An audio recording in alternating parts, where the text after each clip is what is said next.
ఇవాళ శాసనమండలిలో జరిగినటువంటి పరిణామాలు చాలా దురదృష్టమైనటువంటి పరిణామాలు జరుగుతున్నాయి. తిరుమల తిరుపతి దేవస్థానం ప్రపంచవ్యాప్తంగా ప్రసిద్ధి చెందినటువంటి దేవాలయం. బహుశా చారిత్రాత్మకంగా మనకు తెలిసి దాదాపు 400-500 సంవత్సరాల నుంచి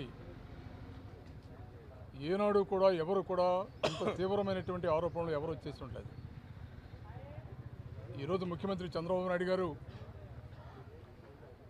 దేవుని ప్రసాదమైనటువంటి లడ్డు అపవిత్రంగా మారిపోయిందనేటువంటి ఆరోపణ, ఇది చాలా దురదృష్టంగా భావిస్తున్నాం మేము. దానిని రాష్ట్ర ప్రజానీకానికి నివృత్తి చేయవలసినటువంటి బాధ్యత ఈ ప్రభుత్వమేనా, నిజాలు తెలియజేయవలసినటువంటి బాధ్యత వైఎస్ఆర్ కాంగ్రెస్ పార్టీ మీద కూడా ఆధారపడి ఉంది. ఆ లడ్డూలో కల్తీ జరిగింది.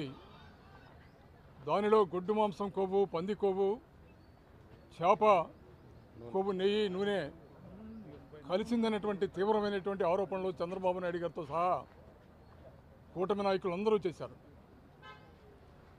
దాని మీద సుప్రీంకోర్టు ఆధ్వర్యంలో వారు ఇచ్చినటువంటి డైరెక్షన్ మేరకి సిబిఐ ఆధ్వర్యంలో ఒక సిట్ కూడా ఏర్పాటు చేయడం జరిగింది. సిట్ కూడా తన నివేదికలో స్పష్టంగా చెప్పింది, తిరుపతి లడ్డూలో ఎలాంటి జంతు కొవ్వులు కలవలేదు అని స్పష్టమైనటువంటి రిపోర్టు ఆ సిట్ ద్వారా ప్రజానీకానికి అందింది. ఇవాళ ప్రభుత్వం ఏం చేయాలో అర్థం కాక డిఫెన్స్లో పడిపోయింది. రాష్ట్ర ప్రజానీకాన్ని మభ్యపెట్టి మోసం చేసి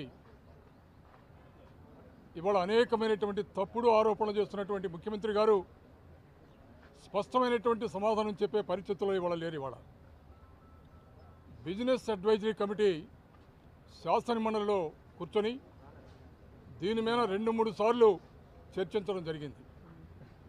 శాసనమండలిలో స్పష్టమైనటువంటి చర్చ జరగాలంటే వైఎస్ఆర్ కాంగ్రెస్ పట్టుబడితే అందుకు కూటమి ఒప్పుకొని సభలోకి వచ్చిన తర్వాత చర్చకి జరగకుండా అడుగడుగున అడ్డంకులు వేసే ప్రయత్నాన్ని గతంలో చేశారు.